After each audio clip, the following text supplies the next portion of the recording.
Hello, that was the sound of our Arduino Piano.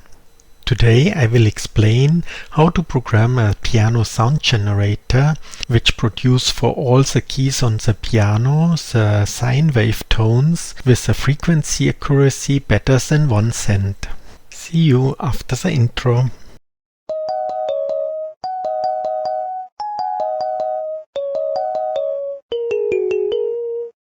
In this video I will start with introducing some topics about the piano keyboard, their tones and especially the related frequencies, explain what is 1 cent and go to the question which frequency error is recognizable. Then I will explain how to convert sine table values to another frequency and which accuracy could be reached on an Arduino Piano with this algorithm. To prove this, we will measure the frequencies of all 88 piano tones produced by an Arduino-Nano with this algorithm. And finally, I will give an outlook to the next part. A standard piano has 88 keys, which corresponds to a range just over 7 octaves. The frequency of the lowest key is 27.5 Hz. The frequency of the highest key is 4186 Hz. 12 keys build up an octave. We have here 12 keys. And the octave has a frequency factor of 2. We can see here very easy 440 Hz and 880 Hz. The frequency distance of 2 keys is a semitone interval. Due to the fact we have 12 keys on an octave, the semitone interval must be the 12th root of 2. Now to the question, what is 1 cent? Of course, we are talking here not about money. A cent is a frequency ratio. With cents we determine or measure the ratio of 2 frequencies. A semitone interval is 100 cent, an octave interval is 1200 cent, so 1 cent is 1200th root of 2, or 1 cent is 1.000577779. Which frequency error is recognizable?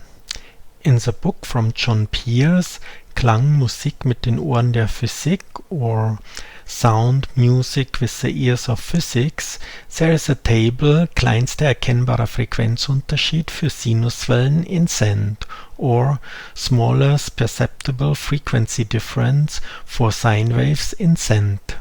Here we have the frequency in Hertz, and here we have the loudness in dB. And we see the smallest perceptible frequency difference is 3 cent. Our Arduino Piano will have a frequency error smaller than 1 cent, so we should not perceive any frequency error. The base of our piano sound generator is a sine table with 64 entries, and each entry is a 16-bit integer value. The Arduino-Nano has a supply voltage of 5 volt. So the maximum amplitude is plus minus 2.5 volt, and the plus minus 2.5 volt are coded to minus 30,767 to plus 30,767. This integer number is used as a fixed point number with 1 byte before the decimal point and 1 byte after the decimal point, as we discussed in last video. When all the calculations are done with the fixed point number, only the byte before the decimal point will be used to control the digital analog converter. The decimal places are set to 0. This is a rounding down. Therefore, the final range of plus minus 2.5 volt is minus 128 to plus 127. When we want to get lower frequencies than the main frequency, we have to interpolate the table entries to step with a lower frequency through the table. To make it easy, we use linear interpolation. The 2 blue points here and here are 2 consecutive table values. Now we connect the two blue points with a line and calculate the new yellow points in such a way that depending on x, the yellow point is always on this line. X is the distance from the first point to the interpolated point, and d is the distance of the first and the second point. When x is 0, then our new point must be equal to our first point. When x is d, then our new point must be equal to the second point. For all other values of x, our new point is a certain amount of the first value plus a certain amount of the second value. The remaining distance from here to here, d minus x divided by d multiplied with a, is the related part of the first point, and x divided by d multiplied with the value of c is the related part of the second point. So we get the interpolation formula b is a times d minus x plus c times x divided by d. Now we do the probe with x is 0. So we get a times d minus 0 plus c times 0 divided by d is a times d divided by d is a. It's correct. Now the probe with x is d, a times d minus d, so this is 0, plus c times d is c times d divided by d is c, is correct. And we can do also a check with d half. Then we have the middle point of the interpolation line. Then we have a times d minus d half is d half plus c times d half. We bring d half to the main fraction line and strike away the d, and then we have a plus c half, which is the middle point here. As we have seen in our last video, even the integer division is very time consuming, but there are some exceptions. We use a divisor of 65,536, then the division is very simple. It's only a 2-byte shifted memory access. Our value range for x is 0 to 65,535. The value 65,536 is not necessary. In this case, we shift our complete interpolation by one table entry. So this is our first point, and here we have our next point, and x becomes 0, so we start then here. Here an example where the table entries for the main frequency of 1000 Hz are calculated to the target frequency of 300 Hz. The main frequency is the frequency where at each interrupt the successive table entries are put to the digital analog converter.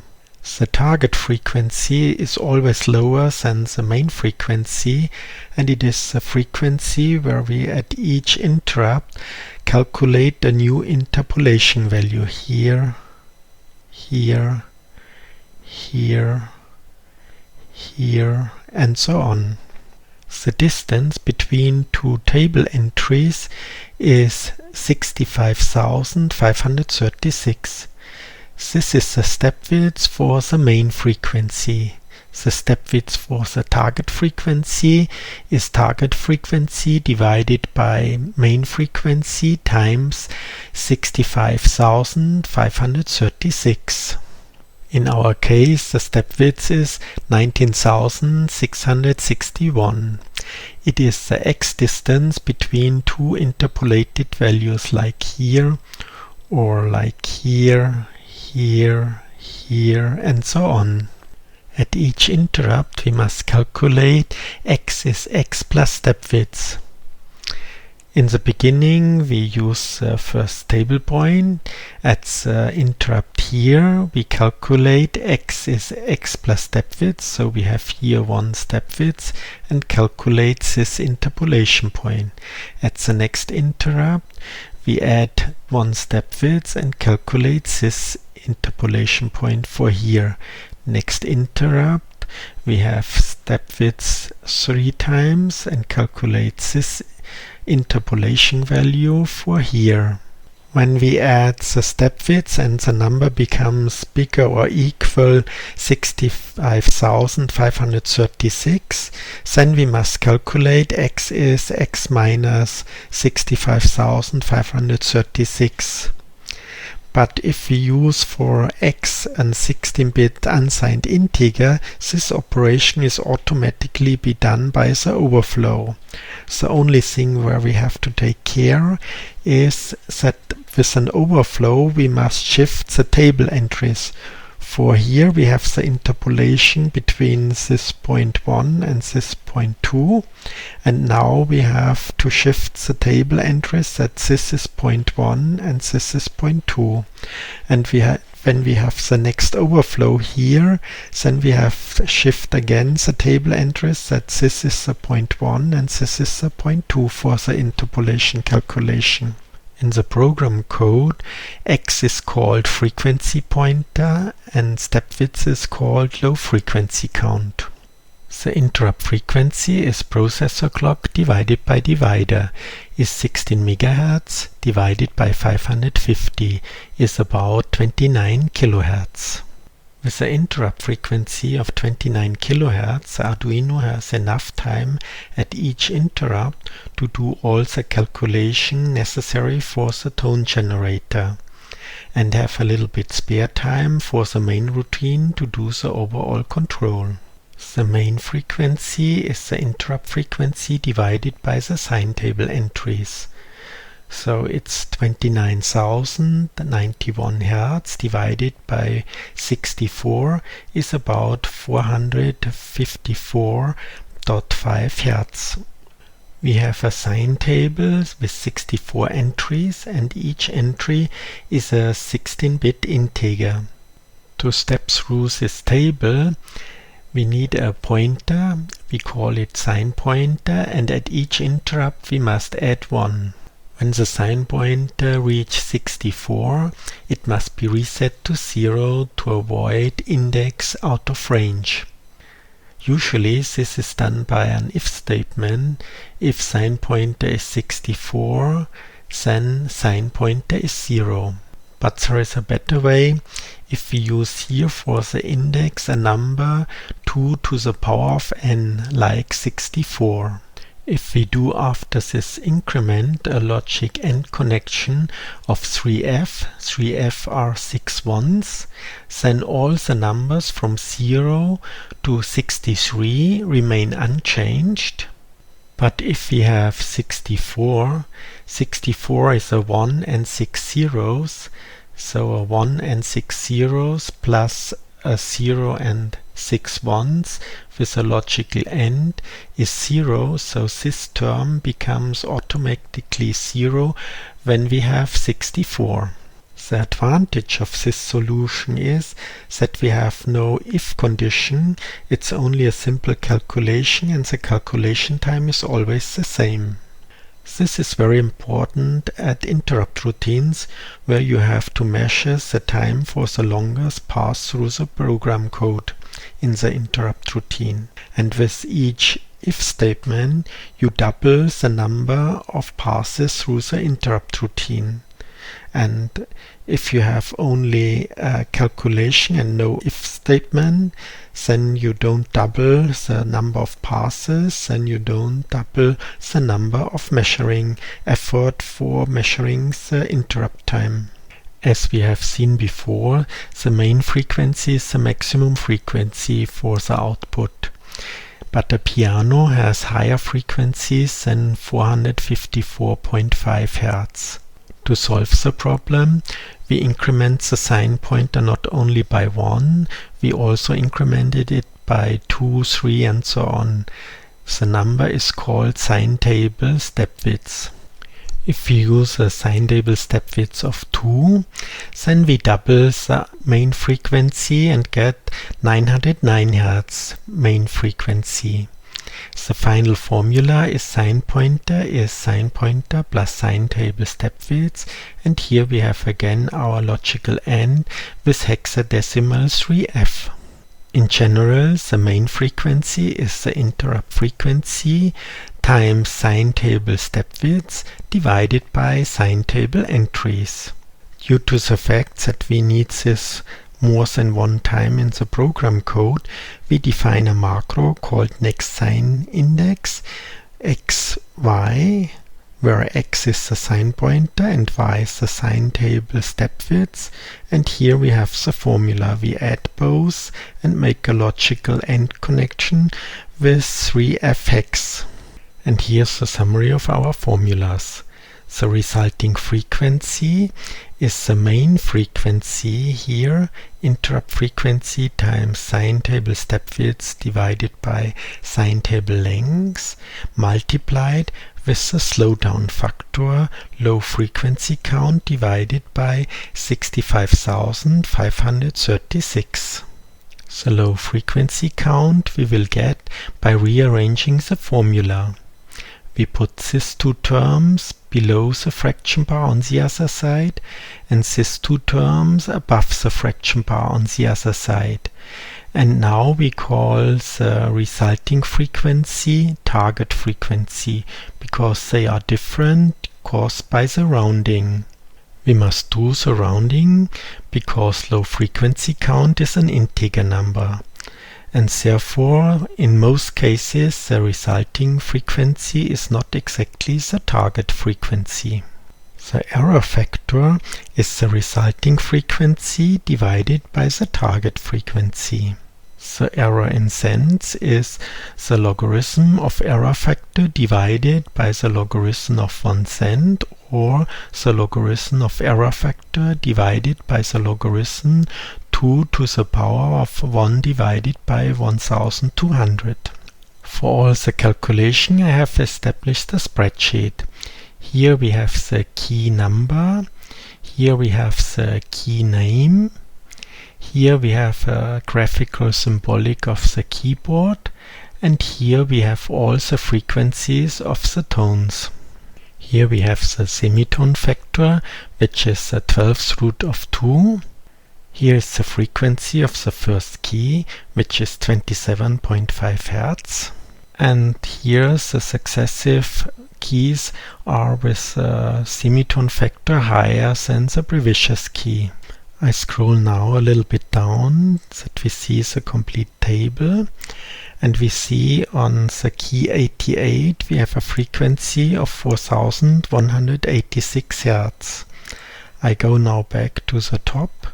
Here we have the processor main clock cycle with 16 MHz. The pre-divider is set to 1, so after the pre-divider we have also 16 MHz. The divider is set to 550, so we have interrupt frequency of 29,091 Hz. We have here the frequency for stepping through the sine table. It's a target frequency times the sine table size divided by the sine table step width, in this case 1. Here we have the frequency for stepping through the sine table, 1 cent decreased, and here 1 cent increased. These are our both tolerance borders because our target was to make a tone generator which has an accuracy better than 1 cent. I scroll now a little bit to the right, and we have here curved bracket open, sine table step width, comma, low frequency count, curved bracket closed, comma, program remark, and target frequency and hertz. So later I only need to copy all these columns here to the C program and have all the values for the piano tone data table. In this column I have calculated the low frequency count again, but for one step further. So here we have 5607, and here also 5607, and the reason is to automatically determine the sine table step width here. If the low frequency count here for the next line is lower or equal 65,535, then the sine table step width is the same as in the line above. If it is bigger, then we increment the sine table step width to get a higher main frequency. We can see it here a little bit below.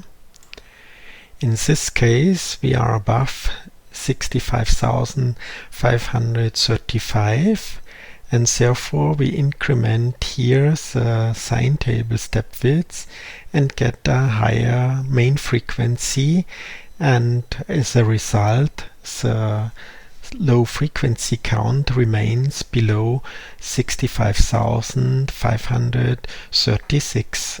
I scroll now back to the top, and we see here the resulting frequency of the piano tones with the rounding error.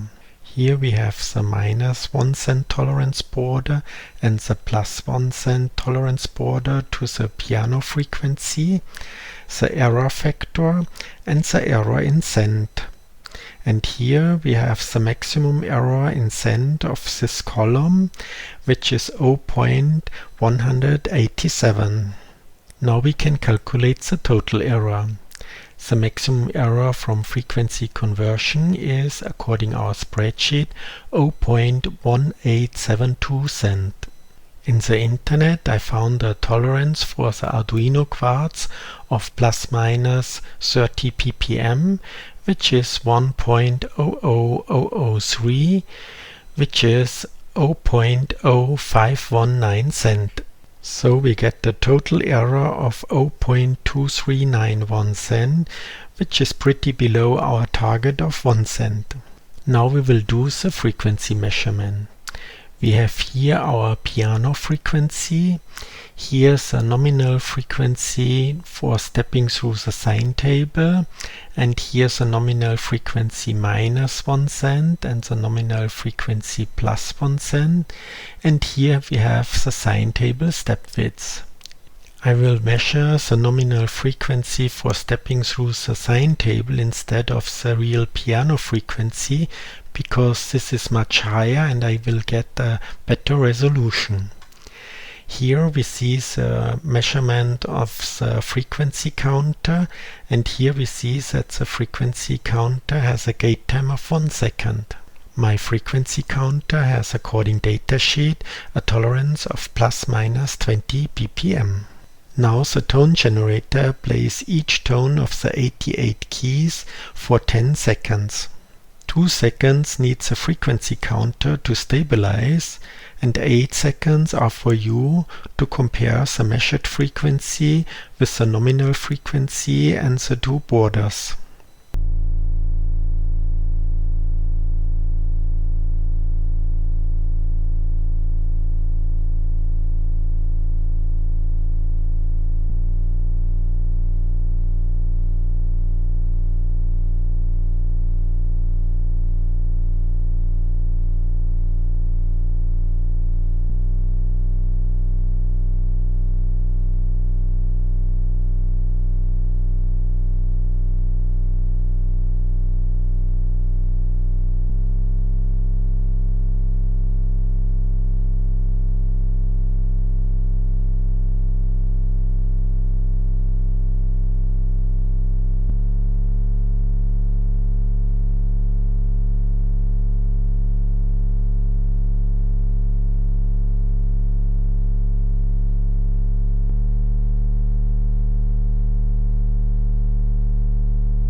In the next video we will look how to create a ringing tone. Today we have only created sine waves with a fixed amplitude, and look for the tone generator example code for the Arduino-Nano in detail. And finally we will play a little bit of music. If you have questions, suggestions or other remarks, please write it in the comments below. That's all for today. If you like my video, give me a thumbs up and subscribe my channel. And to be informed about new videos, activate the bell. See you in the next video. Bye bye.